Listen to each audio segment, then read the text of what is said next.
ইরানের ঘটনা আমাদের জন্য বিরাট বার্তা, কঠিন বার্তা। আমি বলতে চাই সবাই সতর্ক হন, সিদ্ধান্ত নিন। আল্লাহ ছাড়া এই তাণ্ডব থেকে কাউকে বাঁচাতে পারবেন না। আল্লাহ বাঁচাবেন মোমেনকে। সেটার জন্য তাওহীদের উপরে ঐক্যবদ্ধ হতে হবে। ঐক্যবদ্ধ হয়ে ইসলামের যে মূল নীতি সেটা ধারণ করতে হবে, সেটা হলো জিহাদ। এই মূলনীতি ধারণ করতে হবে।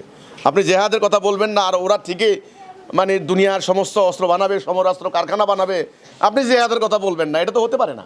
আমি মনে করি ইসলামের একেবারে ধর্মের, দ্বীনের, ইসলামের আসল জায়গায়, আসল রাস্তায় সিরাতুল মুস্তাকিমে আমাদেরকে দাঁড়াতে হবে। ইসলামী দলগুলি, ধর্মীয় দলগুলি আমরা দুর্ভাগ্যজনকভাবে দলে দলে ফেরকায় ফেরকায় মারামারি করছি, এবং রাজনৈতিক স্বার্থে কেউ বামপন্থী, কেউ ডানপন্থী, কেউ জাতীয়তাবাদী, কেউ গণতান্ত্রিক মারামারি করছি। অবিলম্বে বন্ধ করতে হবে।